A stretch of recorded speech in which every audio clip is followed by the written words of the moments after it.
विपक्ष जो एक नैरेटिव बना रहा है वो मोदी बनाम अन्य का नैरेटिव बना रहा है, तो आपको क्या लगता है कि इसका कुछ असर होगा बीजेपी पर? देखिए, मैं जब 2-3 घटनाक्रम हुए लेटेस्ट, तो ये जो 24 का चुनावी चौपाल है उसमें सबसे पहले ही जो चाणक्य है वो चारों खाने चित दिखाई पड़ रहे हैं। दूसरी चीज़ ये कि आप जो है वो ज़मीन जो देश का मूड है और देश का माहौल है, वो देश का मूड और माहौल उसके विपरीत जो है वो आप मोदी हटाओ की जिद में लगे हुए हैं। तो एक तरफ इनका मोदी हटाओ की जिद और दूसरी तरफ पब्लिक का और जनता का मोदी को जिताओ का जुनून बहुत साथ दिखाई पड़ रहा है।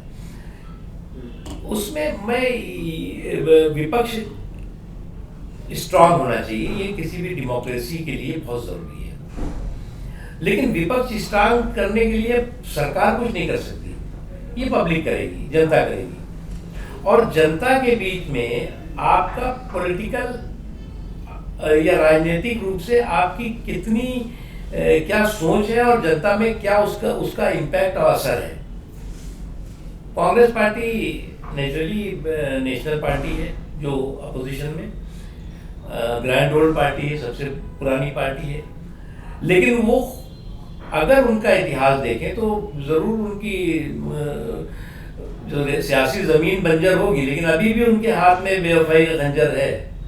और सबको ये मालूम है कि ये जो है वो कभी भी या तो जो है वो पावर परिवार के हाथ, अगर परिवार को पावर नहीं तो दूसरे के लिए इन्होंने हमेशा परेशानी का टावर खड़ा किया है। तो ये सब लोग इनके साथ भी के लोग भी जानते हैं, इसलिए सारे लोग बहुत ही हैंडल विद केयर कर रहे हैं। उन्हें मालूम है कि सावधानी हटी दुर्घटना घटी, कांग्रेस का ही चक्कर है।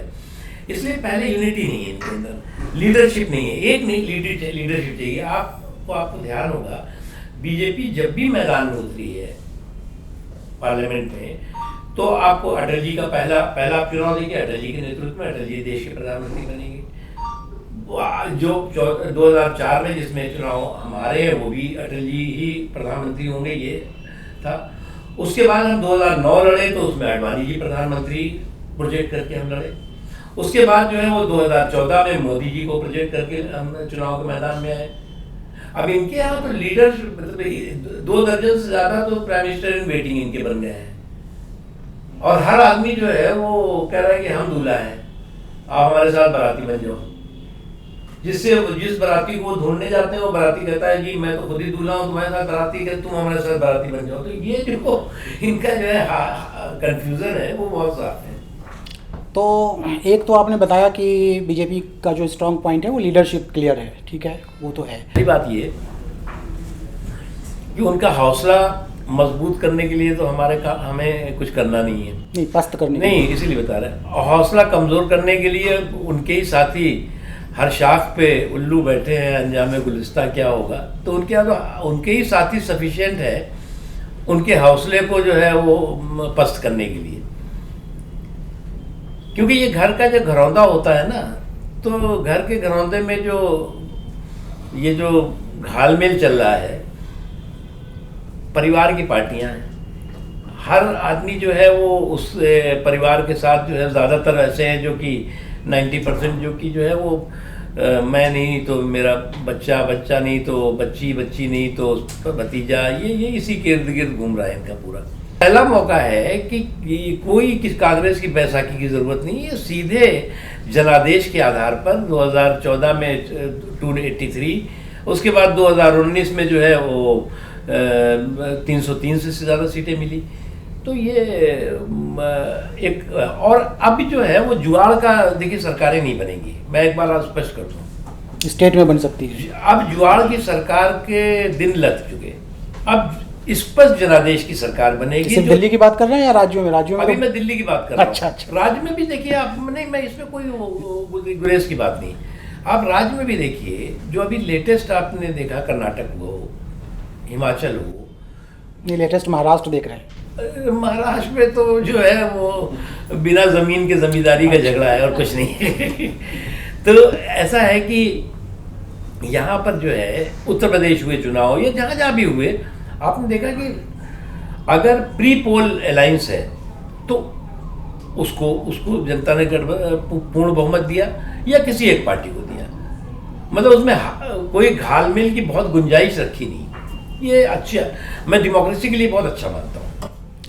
महाराष्ट्र में जिस तरह से एनडीए का विस्तार हुआ, उसमें ताज़ा देवेंद्र फडणवीस ने हमारे ही एक प्रोग्राम में बड़े स्पष्ट शब्दों में कहा उन्होंने कि आइडियलिज़म तो ठीक है, हम चाहते हैं कि एथिकल पॉलिटिक्स करें, लेकिन अगर कोई हमें पीट कर भगा देता है, बाहर कर देता है, तो एथिक्स लेके हम कहाँ जाएंगे। तो एग्जिस्टेंस के लिए हमें समझौते करने पड़ते हैं। तो इस तरह की जो साफ गोई है, इसे भी लोकतंत्र के लिए अच्छा मानते हैं आप?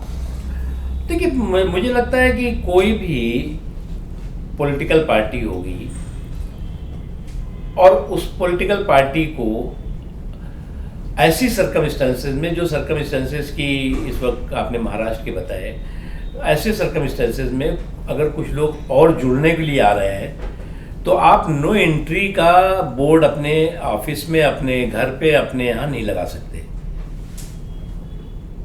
और अगर आप नो एंट्री का बोर्ड लगाए तो आपसे ज़्यादा बेवकूफ़ राजनीतिक व्यक्ति कोई नहीं है।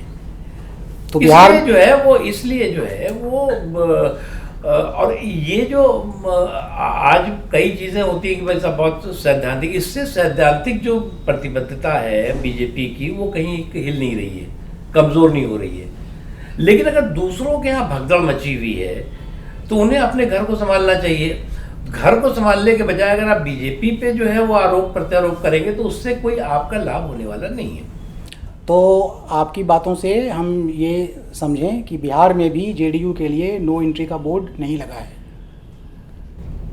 नहीं, मैं ये तो नहीं कहूँगा। अभी देखिए, पहली बात ये कि बिहार में जो हमारे पास सभी अलायंस हैं, ये अलायंस और बनेंगे और भी आएंगे। देखिए